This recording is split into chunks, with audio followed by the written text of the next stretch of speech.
Bismillahirrahmanirrahim. Assalamualaikum warahmatullahi wabarakatuh. Asyhadu an la ilaha illallah, asyhadu anna Muhammadar Rasulullah. Allahumma sholli ala sayyidina Muhammad wa ala ali sayyidina Muhammad. Kama sholaita ala sayyidina Ibrahim wa ala ali sayyidina Ibrahim. Bil alamina innaka Hamidum Majid. Sebelumnya kita panjatkan dahulu doa kepada Gusti Allah Agung untuk saudara-saudara kita yang telah memberikan sholawatnya kepada channel dakwah ini, sehingga channel ini dapat dengan setia eksis hadir dalam ruang-ruang diskusi kalian semuanya dimanapun kalian berada. Tentu dengan sebuah harapan, insya Allah sholawat itu akan menjadi catatan langit amal soleh bagi mereka dan keluarganya kelak, dan insya Allah ya terbalaskan dengan balasan yang jauh lebih baik lagi. Kemudian untuk seluruh viewer terkasihku dimanapun kalian berada, di mancanegara, di dalam negeri, aku ucapkan terima kasih atas apresiasinya. Semoga selalu, always, dan tidak pernah never tetaplah bertumbuh menjadi satu pribadi tangguh yang anti skip dan anti download. Bagi yang berkenan silahkan saja di share, tapi linknya ya, link kajiannya. Jadi jangan diunduh kemudian dipotong-potong ya, kemudian diunggah ulang. Aku tidak pernah kasih izin untuk yang seperti itu. Selanjutnya semuanya aku nggak bisa sebutkan satu persatu nama-nama kalian, tapi intinya aku mengucapkan terima kasih atas doa-doa baiknya untukku dan keluarga, dan semoga kebaikan itu juga tercurahkan kepada kalian semuanya. Sebagai sesama saudara, kita saling mendoakan dalam kebaikan, dan insya Allah doa kita bagian dari sekian banyak doa yang dikabulkan Gusti Allah Agung. Amin amin ya rabbal alamin. Oke, kopi morning dulu ya, biar semangat, nggak dingin. Ini dingin ini, nggak hujan tapi dingin. Kalau kemarin hujan terus. Bismillahirrahmanirrahim.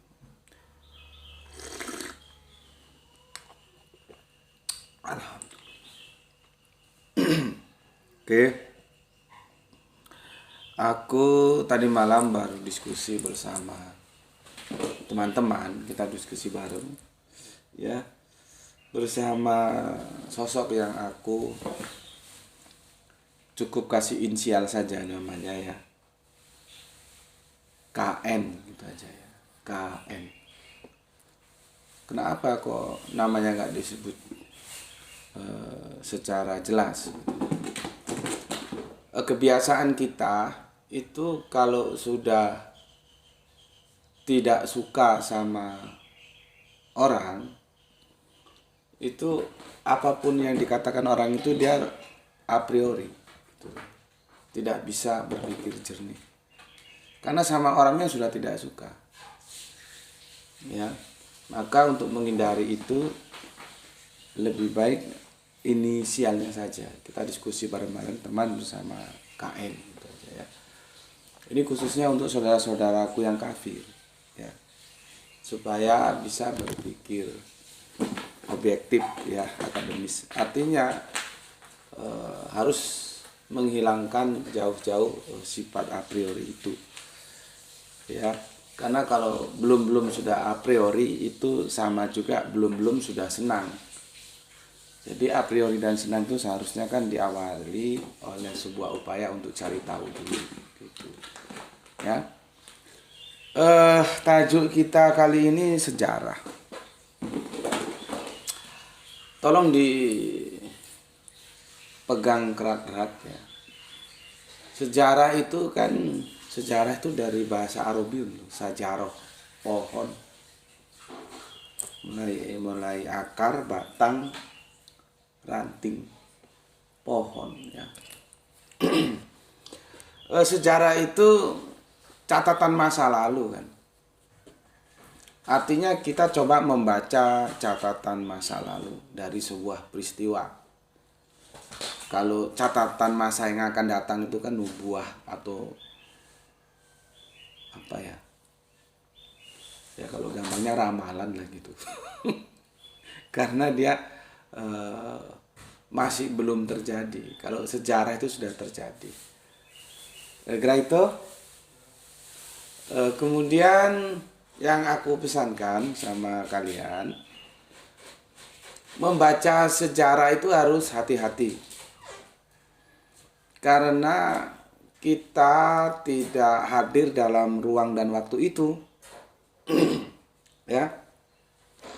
Kita tidak hadir dalam ruang dan waktu, ya, dalam tempos, ya.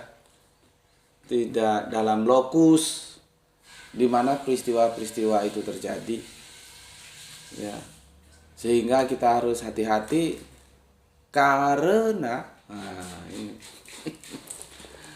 Sejarah itu tergantung untuk apa dia ditulis dan oleh siapa dia ditulis. Jadi oleh siapa dan untuk siapa itu menentukan catatan sejarah itu. Yang kita konsumsi itu. Maka pesanku ketika kita mengkonsumsi sejarah harus ekstra hati-hati. Artinya jangan ketika sejarah itu sejalan cocok dengan kemauanmu lalu kamu telan begitu saja. Dan begitu juga karena sejarah itu tidak cocok dengan kemauanmu, dengan pikiranmu, dengan apa yang kamu gambarkan, lalu kamu tolak mentah-mentah. Jadi itu juga tidak benar. Yang benar itu ya minimal ditampung dulu untuk dikritisi. Sampai kita benar-benar menemukan jawaban, oh ini oke, oh ini tidak oke gitu. Ya. Sejarah itu relatif dan koreksi-mengoreksi dalam sejarah itu biasa, ya. Makanya nanti ketika aku menyuguhkan sejarah itu, ya biasa-biasa saja, nggak usah terus nanti, ya gimana-gimananya itu ya biasa namanya sejarah begitu, ya. Kalian tinggal mengkritisi apa yang aku sajikan gitu. Setuju ya monggo, nggak setuju juga nggak masalah. Oke. Itu ya opening statementnya itu ya sebagai pembekalan untuk kamu mengikuti kajianku kali ini. Aku membagikan apa yang kami diskusikan tadi malam. Jadi tajuknya itu adalah tentang sosok yang sangat berpengaruh di dalam kekristenan gitu ya. Tentunya kita sama-sama tahu sosok itu adalah Paulus ya. Paulus. Maka judul kerennya sih begini. Roma Empire Propaganda. Roma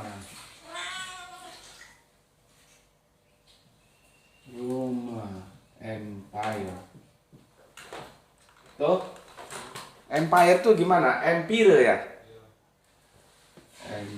Empire Pro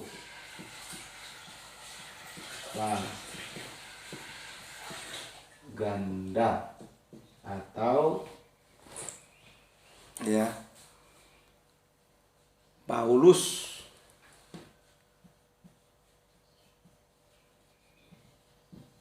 ya ante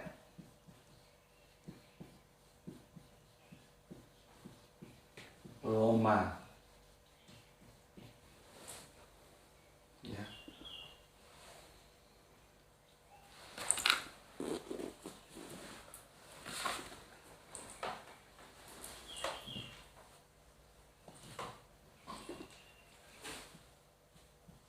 Ya, ante Roma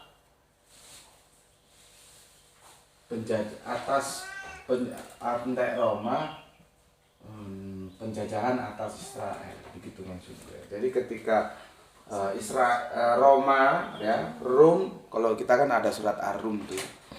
Ketika Rum menjajah Israel itu Paulus itu anteknya. Jadi apa gini? Paulus antek Roma ketika menjajah Israel gitu ya.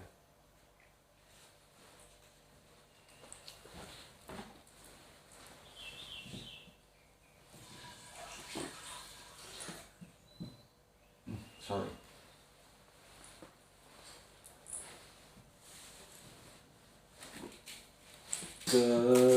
Ketika menjajah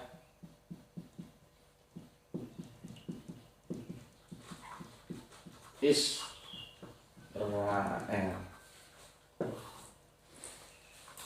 ya, Roma Empire propaganda, Paulus antek Roma ketika menjajah Israel. Oke, ini tajuk yang coba kita diskusikan, ya. Untuk kemudian kita cari benang merahnya gimana, ya. Nanti kita akan merujuk, sebetulnya itu surat Romanya itu surat ke-13 sampai ke 3, tapi aku sarankan semuanya lah ya. Jadi rujukannya itu di surat Roma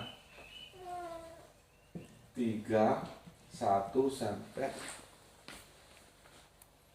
surat 5. Sebetulnya 1 sampai 3 itu kurang puas aku. 1 sampai 7. Ini kalian kita baca semua. Ini rujukannya. Ya.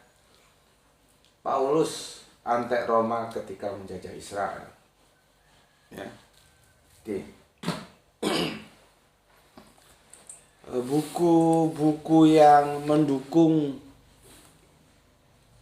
pembedahan sejarah ini itu banyak, dan sepertinya itu buku-buku mahal ya, dan juga nggak tahu gue apa ada edisi Indonesianya karena semua bahasa Inggris itu.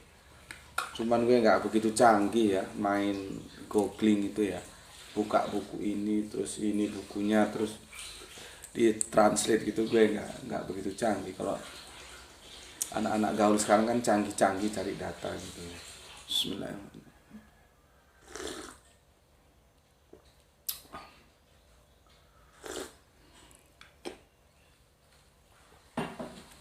Oke, ya sebelum sana biar nggak banyak yang tertunda atau tidak terbacakan komen yang masuk, aku baca komen dari kemarin ya. Kemarin kita sudah tutup ya, spektakuler ya. Ternyata Yesus tidak masuk gereja, bahkan masuk masjid. Nah ini hampir sama sih sebetulnya ya. Hampir sama napasnya dengan apa yang mau kita bahas ini. Ya. Intinya ketika agama itu main mata dengan politik itu ya bisa bahaya. Ya. Ketika agama main mata dengan politik. Oke. Kan kemarin kita bahas tentang spektakuler, ternyata Yesus tidak masuk gereja, malah masuk ke masjid. Dan itu diterjemahkan Bible-nya oleh Klinkert tahun 18-an, jauh sebelum Indonesia merdeka. Klinkert itu siapa? Belanda. Belanda itu siapa? Penjajah. Sama dengan ini. Penjajah itu penguasa. Makanya aku bilang ketika penguasa bermain mata dengan agama itu bahaya. Klinkert kan orangnya penjajah. Apa maunya dia kok ditulis Yesus masuk ke masjid itu? Itulah yang sudah kita kupas tuntas kemarin, adanya sinkritisme, mencari titik temu kemudian diseret kita. Ada sebuah pernyataan Yang Wei ya. Namanya siapa sih? Yang Wei atau siapa gitu. Bukunya ada di ini kontrakannya kecil, bukunya nggak teratur, kalau mau cari sulit gitu. Ya. Jadi Yang Wei itu mengatakan AA Yang Wei atau gimana gitu ya. Itu orang penting juga di persekutuan gereja-gereja Indonesia. Dia begini mengatakan dalam buku itu, sebetulnya kekristenan itu tidak usah malu-malu, artinya ya harus diakui sebagai sejarah, memang dia pintu masuknya lewat penjajahan. Tuh. Ya karena memang patah sejarahnya kan begitu. Seandainya dulu kita tidak dijajah oleh Belanda, ya, yang monumental kan Belanda, tapi ada Portugis, Spanyol sempat nggak kesini, nggak mampir mungkin ya. Kalau Portugis sempat mampir, ya. Apakah kekristenan itu akan sampai ke sini? Kalaupun sampai, apakah akan seperti sekarang ini? Dia menduduki dua besar kan setelah Islam. Ya Islam menjadi besar juga kemungkinan karena Islam duluan masuk juga. Kan Islam masuk lewat kloter pertama, gampangnya gitu kan. Baru kloter kedua penjajahan, di sana Kristen masuk. Sebelumnya kan Hindu Buddha, kerajaan-kerajaan, kemudian Majapahit runtuh itu kan, awal-awalnya runtuh itu kan, baru begitu runtuh Islam masuk kan begitu. Ya. Setelah itu baru Belanda masuk. Nah, seandainya dulu Islam belum masuk dan Belanda masuk duluan, ya mungkin bisa beda juga ceritanya. Kekristenan menjadi mainstream di sini. Ya. Oke, ini kita bicara sejarah ya, jadi tidak usah terlalu seperti yang aku bilang tadi, santai-santai saja. Karena sejarah itu relatif. Seperti ini. Kita dijajah Belanda berapa? 350 tahun. Sekarang kan itu ada yang mengkoreksi. Bener nggak? 3,5 abad kita dijajah Belanda. Nah, itu kan menarik lagi ya. Jadi ada sebuah data ya, aku sampaikan, silakan dikritisi ya. Jangan ditolak, tetapi jangan juga ditelan mentah-mentah. Ditampung aja dulu. Kalau benar-benarnya di mana, kalau salah-salahnya di mana. Gitu ya. Oke, sekali lagi gue bilang, referensi yang digunakan tadi malam itu referensi buku-buku kelas berat ya. Nggak tahu di Indonesia ada juga apa enggak, itu gue nggak tahu ya. Dan itu edisinya bahasa Inggris semua dan tebel-tebel gitu ya. Terus terang gue nggak punya dan mungkin nggak kelar juga di buku itu. Mestinya kan kursusnya dokter itu. Oke.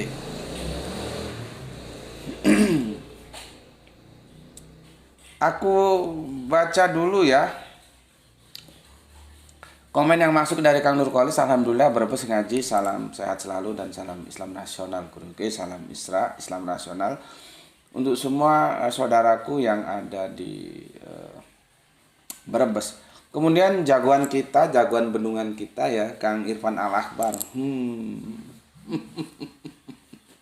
Apakah di zaman Klinkert 1800-an itu masih belum ada diksi kata gereja di dalam kosakata bahasa Indonesia atau bahasa Melayu? Gitu loh. Memang begitu, aku harus fair ya. Aku harus mengatakan apa adanya. Jadi tidak boleh a priori. Ya. Aku juga harus mengatakan dari catatan sejarah yang aku baca. Lagi-lagi sejarah. Ketika penterjemahan itu juga ada yang membantu menerjemahkan dari catatannya Om Remi Silado, itu disebut sebuah nama Abdullah bin Abdul Qadir Munsi. Itu sastrawan ya. Itu kalian nggak baca sastra, nanti sulit aku jelas loh. Ya. Pujangga itu kan ada pujangga lama, pujangga baru gitu ya. Nah, ini yang eranya era tua lah gitu ya. Jadi kalau memang begitu ya, kita bisa memaklumi juga seandainya kenapa sih kok masjid gitu ya. Kalau namanya aja Abdullah bin Abdul Qadir Munsi tentunya kan Islam. Tapi kan Klinkert juga seharusnya kan nggak goblok tah. Loh ini kok masjid, kan begitu ketika diterjemahkan. Cuman gue belum tahu juga apakah Klinkert ini Abdullah bin Abdul Qadir Munsi sudah masuk ikut menerjemahkan itu atau belum eranya ini. Ini yang kita harus lihat dulu ya. Kan ada Bruce Willis, ada Klinkert, ada siapa lagi tuh penterjemah Belanda ya. Dan memang sebagai buku buku apa ya, kalau kita anggap buku akademis yang pertama kali diterjemahkan itu ya Alkitab ini. Catatannya seperti itu. Nah, si Abdullahnya ini masuknya itu di era Klinkert atau di era Bruce Willis atau di era yang lain ini yang gue masih ya waktu juga ya, masih perlu belajar untuk mencari tahu kepastiannya di mana. Cuman sosok Abdullah bin Abdul Qadir Munsi itu dikisahkan dalam catatannya Om Remi Silado itu. Ini Om Remi Silado ini manusia antik loh, manusia yang serba multi talent ya. Ya. Itu ikut hadir dalam penerjemahan. Artinya ketika kosakata yang itu jelas-jelas Islami masuk, ya bisa dimaklumi juga. Cuman kan begitu tadi, masa sih si Klinkert kok nggak ngerti apa gereja, apa masjid gitu ya. Ini serba tanda tanya ini ya. Maka ketika diajukan oleh Irfan Al-Akbar, apakah di zaman Klinkert 1800-an itu masih belum ada diksi kata gereja? Sepertinya kok nggak mungkin ya. Di dalam kosakata bahasa Indonesia atau bahasa Melayu. Lah ketika sekarang gini juga. Gereja itu siapa yang ngasih nama? Kembali lagi ke bahasa. Makanya belajar bahasa itu perlu. Gereja itu yang ngasih nama siapa ya? Dan kapan pertama kali muncul gitu. Ya. Kalau masjid ya jelas begitu Islam didakwakan ya sudah dari sononya otomatis satu paket ya, dikasih tahu kita kalau sholat itu, tempat sholat itu namanya ya masjid gitu ya. Dan itu kan memang original bahasa lisanul Arabian. Tapi kalau gereja ini loh, ya kan kalau bahasa Inggrisnya church, ya. Apakah gereja ini nama yang asli Indonesia atau resapan? Nah, ini yang menarik lagi, dan tahun kapan itu ada? Kan menjadi pertanyaan juga ya. Apakah pada saat itu dalam kosakata Melayu ya, belum Indonesia kan, kata gereja itu belum ada gitu. Kok sehingga pakai masjid ya. Belum lagi yang kemarin kita bahas, ada nggak udang di balik batunya. Ya. Oke, makasih teman. Selanjutnya Rahani Junaidi Soleha kita. Assalamualaikum. Waalaikumsalam. Bandir hadir Tuan Guru, salam Isra. Mungkin maksudnya banjir atau Bandung ya, nggak tahu gue, salah ketik sepertinya. Oke, atur nuhun atas 4 merah hatinya. Masa Bandung banjir? Di sini memang hujan dari kemarin ya. Oke, atur nuhun untuk Rahani ya. Waalaikumsalam, salam Isra untuk semua saudaraku yang ada di Bandung ya. Kemudian salam Isra juga untuk Kang Yudi. Assalamualaikum Gus. Nyimak kajian sambil ngipok, salam Isra untuk semuanya yang ada di sana. Waalaikumsalam. Kita lanjut Kang Sahran Gipari menyimak setelah asar. Tapi nggak apa-apa ya, karena kemarin juga kita shotnya itu sudah siang. Ada lagi Pak Lurah kita, Pak Iwan Tamim, salam Isra, izin nyimak Tuan Guru. Monggo Pak Lurah. Ini Lurah Tangerang. Sesepuh kita Pak Abdul Muluk, assalamualaikum. Waalaikumsalam dari Sedang, izin nyimak, salam Isra. Salam Isra juga untuk semua saudaraku yang ada di Deli Serdang. Matur nuwun Pak. Waalaikumsalam nggih. Kang Mas Uyitno 3 merah hatinya. Oke, matur nuwun. Kang Cipto Purbaling ya. Tujuannya agar umat Islam terkecoh. Karena sebagian orang Islam ada yang berpikir Islam pasti Arab, Arab pasti Islam. Fakta itu tidak bisa dipungkiri, terutama mereka yang ogah-ogahan ngaji. Sepertinya demikian Gus. Nah, mantap ini ya. Jadi nggak bisa disamakan dengan dunia-dunia yang ada di belahan barat tengah sana. Indonesia itu punya spesifikasi tersendiri. Di sini itu simbolisasi yang kita sebut biasanya stereotip antara Islam dan Arab, Arab dan Islam itu begitu kental. Ya, jadi harus mensikapi paradigma sosial itu harus hati-hati. Ya. Begitu juga terjemahan kitab suci. Makanya kan gue tanya kemarin, lah ini kok kitab sucinya saudara kita kafir Kristen ini kok edisi terjemahannya ya yang bahasa Arab kok dipasarkan kira-kira gitulah ya, diwartakan atau apalagi ke Indonesia ya. Indonesia kan jelas kalau Arab ya Islam, artinya kan itu pasarnya memang diperuntukkan untuk orang-orang Islam. Lah orang Islam kan sudah punya agama. Ya, harusnya kan dibawa ke meja diskusi seperti ini gitu ya. Oke, matur nuwun Kang Cipto Purbaling, terima kasih. Nah, selanjutnya Septian hadir ke matur nuwun. Gispati, alhamdulillah Palu hadir Tuan Guru. Sibuk ngurus anakku baru operasi. Kalau nggak besok lusa menurut antrian waktu lalu nggak jadi operasi karena orang tua suruh bawa ke tukang urut, jadi terpaksa dituruti dulu tapi tak sembuh juga, akhirnya dikasih operasi. Mohon doa ya saudaraku. Oke, kita doakan ya Allah, berikanlah kesembuhan kepada Ananda dari saudara kita Soleha kita Gispati ya. Memang seperti yang aku bilang awal-awal dulu, kan ini tulangnya ada yang bermasalah patah gitu ya kalau dilihat maksudnya. Kalau sudah namanya tulang itu memang perlu waktu panjang ya untuk benar-benar pulih, karena dia juga perlu waktu untuk nyambung kembali gitu ya. Kalau di sini ada yang namanya, kalau di Jawa itu sangkal putung ya. Sangkal putung itu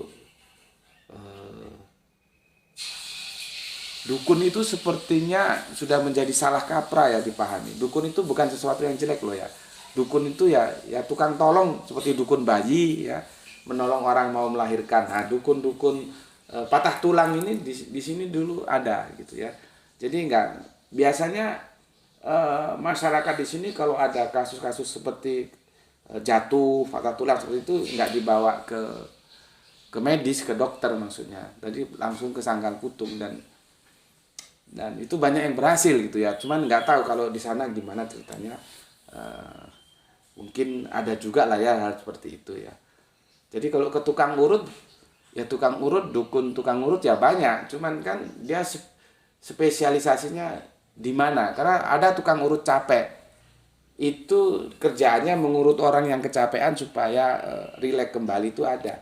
Nah kalau yang ngurusi masalah-masalah tulang ini namanya sangkal putung, itu ya tukang urut karena diurut. Jadi spesifikasinya beda-beda gitu ya. Oke, tapi apapun adanya semoga lah segera sembuh kembali ya. Amin amin ya rabbal alamin ya, sehingga Allah mengembalikan kesehatannya. Oke. Selanjutnya Laskar Gua Selarong. Assalamualaikum, waalaikumsalam. Bible terjemahan Arab Indonesia itu juga agak aneh kalau dibaca. Banyak yang nggak sinkron antara Arab dan Indonesianya. Iya, nggak sinkron gitu ya. Jadi kalau orang yang ngerti Lisanul Arabian terus baca Bibelku kemarin yang itu dari Kristen Ortodoks Syria ya, terus dikomparasi antara yang Indonesia dan yang Arab, itu kacau. Jadi sebetulnya itu dicetak itu cuma main tempel aja, bukan berarti dari Indonesia diterjemahkan ke Arab atau dari Arab diterjemahkan ke Indonesia, nggak begitu itu. Jadi ini terjemahan Indonesia disandingkan terjemahan Arab, ya sudah begitu. Baru dicetak. Bukan ada lagi tim penerjemah dari Indonesia ke Arab atau dari Arab ke Indonesia, nggak begitu. Nah, ini sudah beda. Bayangkan misalkan Yohanes 13:13. Kalau memang sih yang terbitan lama yang ND itu kan engkau menyebut aku guru dan tuan. Nah, ya. Kalau pakai itu pembandingnya ya lumayan masih kena ya. Tapi kalau pakai yang diterbitkan LAI yang terkini itu nggak connect dengan bahasa Arabnya. Ya, karena di Indonesia kita yang terkini produk LAI itu engkau menyebut aku guru dan Tuhan ya. Yohanes 13:13. Sementara kalau kita rujuk ke Arabnya itu Sayyid. Ya, nggak ketemu. Dikirain Sayyid itu apa? Kecuali kita paham bahwa Tuhan itu ya Tuhan, Tuhan itu ya Tuhan. Tapi masalahnya kan paradigma diksi Tuhan dan Tuhan dalam kebahasaan kita sudah rusak. seolah-olah Tuhan itu imanen ya. Tuhan itu transenden dan Tuhan itu imanen gitu. Jadi kalau Tuhan itu automatically ilahi, kalau Tuhan itu insani, ya itu yang salah. Cuman masalahnya sudah terlanjur dikamuskan, seolah-olah Tuhan dan Tuhan itu terpisah, artinya beda. Padahal nggak demikian ya. Oke, sebenarnya.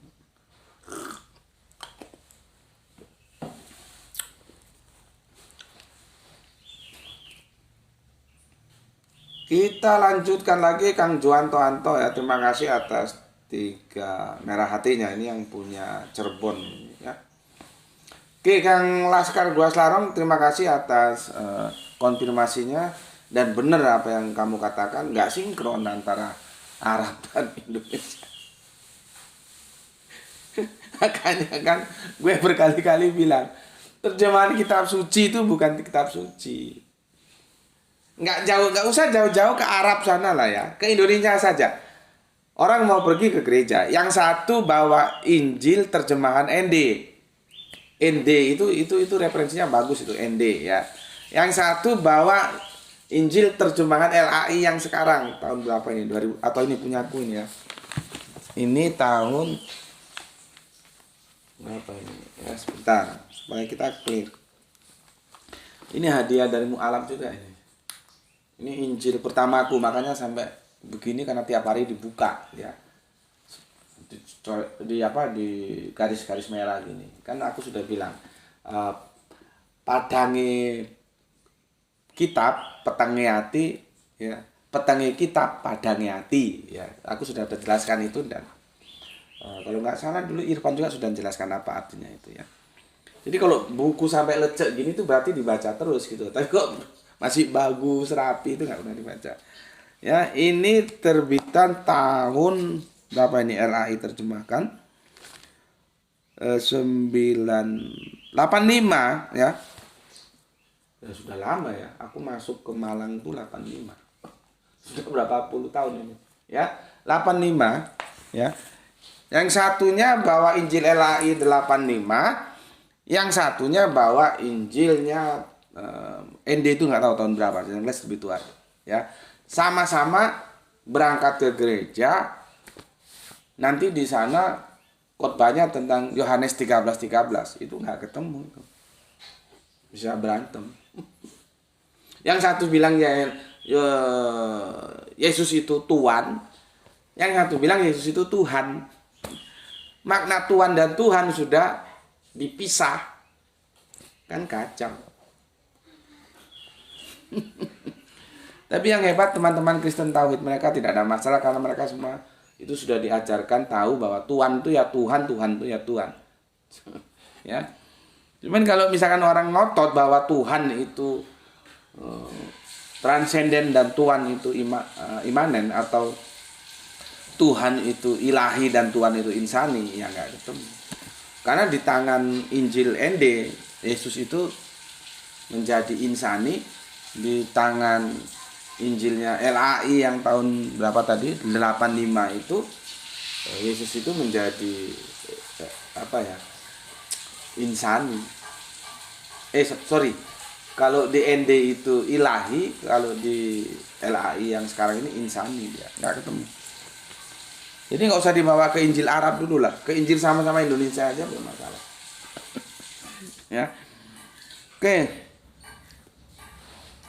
Dapin Martin, yang jadi pertanyaan gue, apakah zaman Yesus udah ada masjid, Pak Bandi? Lah ya itu yang harus dipertanyakan. Ya, pertama ya, penterjemahan itu bukan di zaman Yesus. Yesus kan eranya katakanlah 1 Masehi kan. Nah, ini kan sudah 1800-an. Jadi jangan dibawa ke zaman Yesus. Ya. Kalau dibawa ke zaman Yesus, ya boleh juga sih. Tentu jawabnya apakah ada masjid? Ya enggak ono. Makanya kenapa kok muncul masjid, kan itu yang kita permasalahkan. Dan itu notabene tempat ibadahnya Islam. Nah, sekarang kemarin ya kan sudah aku jelaskan.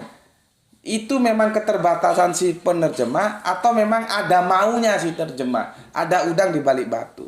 Dan tadi pagi aku tambahkan, atau memang benar apa dikatakan tentang adanya jadi di terjemahan itu ada bantuan dari sastrawan kita Abdullah bin Abdul Qadir Munsi. Cuman aku kan belum bisa pastikan ketika Klinkert, ini kan Injilnya Klinkert, bukan Broswis ya, bukan Leitsker ya. Jadi itu Belanda semua itu, penjajah semua itu. Yang menjajah negeri kita, tahu ya. Si Abdullah bin Abdul Qadir Munsi itu masuknya di era yang mana gitu loh. Ya sudah aku bilang tadi, sejarah itu data, fakta itu perlu ya. Jadi kalau kamu tanya apakah zaman Yesus sudah ada masjid? Ya ora ono. Makanya itu kenapa kok masjid muncul? Ya. Nanti kalau kita bawa ke terjemahan mungkin, nah ini aku nggak tahu. Coba cari Injil terjemahan, kan googling ya, kan googling. Injil terjemahan apa? Yang di India itu bahasa Hindustan coba, ya. Coba cari ayat yang kemarin, di sana diterjemahkan apa? Ya. Cuman gue nggak tahu bahasa Indianya apakah tetap kalau di sini kan apa pura ya, nggak tahu. Memang sih itu yang dikatakan kontekstual ya, kontekstualisasi, tapi kan bikin kacau dikontekstualkan, tapi nggak konteks sebetulnya lah, sudah sendiri kok Islam itu masjid, gereja itu Kristen kan. Kok dikontekstualkan? Ya memang sih dulu mayoritas Islam di sini dan sekarang juga kan masih Islam. Terus dikontekstualkan gitu. Seperti ada diskusi dengan pendeta, tapi udah lama ya. Itu khususnya penginjilan di Papua. Sebagaimana kita tahu saudara-saudara kita di Papua yang berharga itu apa ya, babi. Jadi domba itu diganti babi ya nggak masalah gitu. Ya tentunya masalah dong. Orang domba bukan babi, babi bukan domba kok. Masa akan disebut anak babi Allah? Masa begitu? Jadi kacau. Nah, itu namanya dikontekskan dengan sosiologis yang ada ya. Atau mungkin bisa, itulah proses dialektika. Makanya sekali lagi gue bilang, terjemahan itu tetap bermasalah. Terjemahan apapun, terjemahan Al-Quran pun itu masih ada masalahnya. Orang namanya terjemahan kok. Maka itulah perlunya dihadirkan original teks. Alhamdulillah Islam punya itu. Ada original teksnya, ada Al-Qur'annya, ada terjemahan Al-Qur'an. Nah, kalau di kekristenan kan lepas dia. Ya, terjemahannya doang yang lepas ke publik, originalnya kemana? Gitu ya. Jadi itu David Martin ya. Ya kalau ditanya apakah zaman sudah ada masjid, ya seorang ono tah. Islam itu baru nanti didakwahkan itu kan abad ke-6 masuk ke-7. Ya. Oke, itu David Martin, terima kasih ya atas pertanyaannya. Nah, ini bagus ini dari Kutu Loncat ini ya. Ini lebih menukik lagi ya. Ini sebetulnya masih terkait dengan pertanyaan David Martin. Gini, kata Kutu Loncat itu begini. Masuk masjid ya. Bacalah Bible berbahasa Urdu, bahasa Arab apa. Kalau Arab ya masjid blok, goblok gue. Aku udah seneng-seneng ternyata keliru juga kamu. Urdu, kalau masjid, kalau Arab ya jelas masjid ya. Masuk masjid, bacalah Bible bahasa Urdu. Apakah beliau masuk masjid? Nah, jadi kan berubah-ubah. Itu namanya kontekstual. Kalau ke sini masjid, karena di sini banyak Islam, banyak masjid. Nanti di Urdu nanti ya nggak tahu masjid itu apa sebutannya. Itulah rusaknya terjemahan karena tidak tahu mana proper name, mana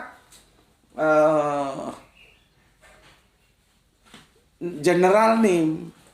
Kan aku sudah jelaskan kemarin, maka itu aku perlu menjelaskan mana yang nakiroh, mana yang makrifat. Nggak bisa nakiroh jadi makrifat, makrifat jadi nakiroh. Ini yang kafir goblok nggak ngertinya. nggak bisa digunakan. Yang umum jadi khusus, khusus jadi umum. Ya. Bait Allah itu kan nakiroh, dia umum. Ya misalkan kuil disebut, pura disebut bait Allah, Allah. Allah siapa? Allahnya saudara kita yang Hindu, ya bisa saja. Ya. Nanti bagi Allahnya yang Kristen disebut gereja, nanti ada sebut sini biasa. Karena dia masih nakiro, masih umum, belum khusus, masih general, ya, belum proper. Tapi kalau sudah pura, sudah apalagi ya, masjid, gereja, kelenteng, ya, itu sudah proper. Itulah kesalahan-kesalahan penerjemahan. Makanya semakin lama kita semakin banyak tahu, ya, penerjemahan itu bermasalah. Ya. Oke, terima kasih untuk Kutu Loncat, ya. Aku baca si Hombing ini malas aku. Orang nggak ngerti duduk permasalahannya. Hapus. Nggak tahu permasalahannya, nyelonong aja gitu ya. Jadi kan bikin apa ya? Bikin sampah doang gitu. Aku maunya itu kita nggak tahu ya. Cari tahu dulu itu ini apa yang dipermasalahkan, baru kalau mau menyampaikan pendapat ya silakan sampaikan dengan baik gitu ya. Nggak perlu gini gitu a priori. Orang kita sama-sama belajar kok. Buktinya punyanya saudara kafir kita Kutu Loncat, Dapin juga aku baca. Selama dia memenuhi kriteria kan aku pasti apresiatif ya. Jadi aku bukan hanya Islam toh diapresiasi, yang kafir-kafir enggak boleh begitu. Karena kita bicara akademis, apapun semuanya kalau itu memenuhi standar jelas aku apresiasi. Ya. Tapi kalau sudah orang bilang A, dia tanggapannya B, terus ada kata-kata yang itu enggak pantas dalam, kan memang kan sebetulnya di YouTube-nya juga kan sudah diingatkan itu toh. Bagaimana kita berkomentar ya.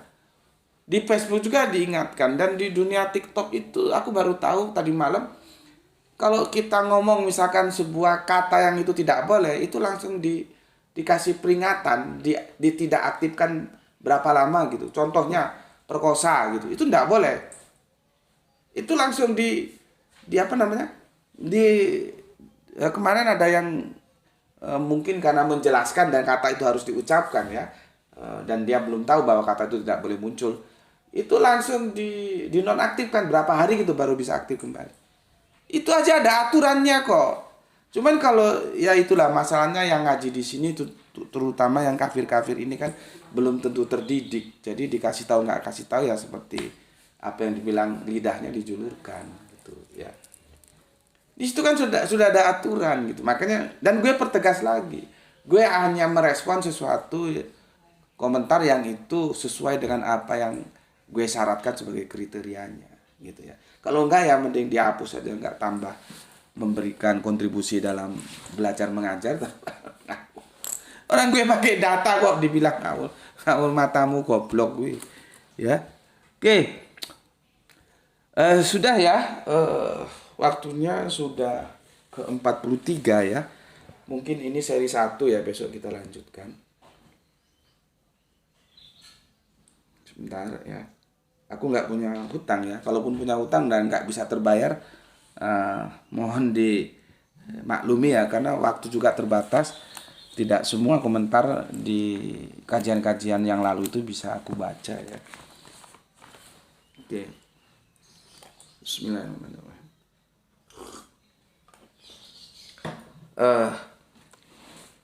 Aku sampaikan roadmap-nya dulu ya, peta jalannya dulu.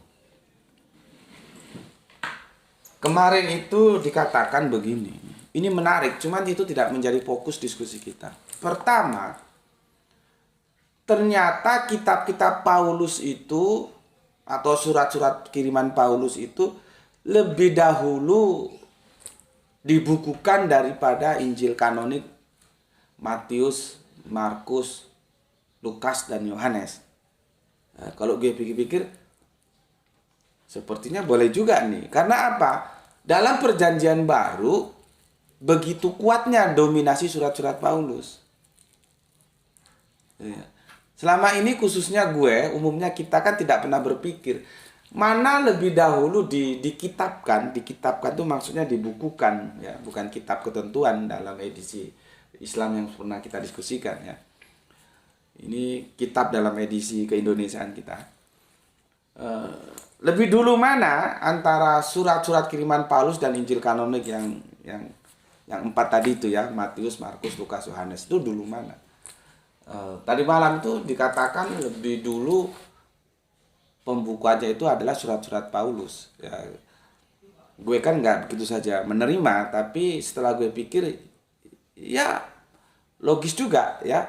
Karena apa? Kita kan selama ini kebingungan juga untuk mencari tahu kenapa Paulus itu kok eksistensinya kuat banget di dalam kekristenan, ya. Dan itu bisa kita lihat dari dimasukkannya surat-surat Paulus di dalam Perjanjian Baru itu. Seharusnya kan Perjanjian Baru itu cukup aja apa yang terkait dengan Yesus, ya. Ya kalau Injil kanonik itu ya 4 itu aja, kan begitu. Ternyata enggak, surat-surat Paulus masuk dan mendominasi. Ya, maka tadi malam diinformasikan lebih dahulu ditulis surat-surat Paulus daripada Injil kanonik itu, ya. Cuman sekali lagi itu tidak menjadi bahan kajian utama kita, cuman karena lewat aja itu disampaikan gitu, ya. Terus begini, aku juga baru tahu Paulus itu nggak benar, ya, di dalam surat yang dia tuliskan dia berguru atau bermurid kepada Gmail, ya.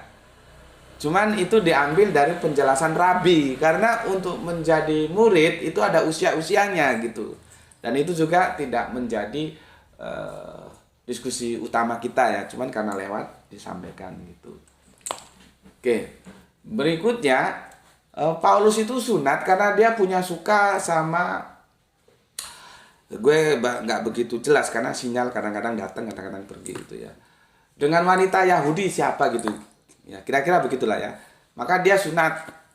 Tapi akhirnya cinta dia tertolak. Maka dari itu terus dia kan memang pendapat Paulus tentang sunat itu kan sepertinya ambigu itu, antara dia oke atau tidak gitu, ya. Dan akhirnya teman-teman Kristen sekarang yang di sini nggak sunat. Padahal itu kan perjanjian kekal itu, ya. Sejak Bapak Abraham, ya, diperintahkan oleh, itu di kitab Kejadian, kita mundur ke belakang. Sunat itu perjanjian kekal. Ya kalau nggak tahu arti kekal ya repot. Jadi tidak ada posisi tawar sampai nanti yaumul akhir, ya harusnya sunat gitu loh. Ya, cuman kan Paulus itu pendapatnya tentang sunat itu ambigu dia. Ya, oke. Apalagi ya. Ya, sementara itu yang aku ingat, ya. Nah, sekarang kita fokus ke sini. Jadi roadmap-nya itu begini. Israel itu sebuah bangsa yang jatuh bangun, ya, dari satu penindasan, penjajahan oleh bangsa-bangsa yang ada ke penjajahan yang lain, ya. Tapi yang Roma ini memang cukup spektakuler, ya. Kita juga perlu tahu sebetulnya Israel ini paling lama itu dijajah siapa. Kan mereka juga mengalami pembuangan ke Babel itu kan, itu tercatat dalam Alkitab, ya, Babilonia, ya. Kemudian Babel dihajar sama yang sekarang Iran itu apa?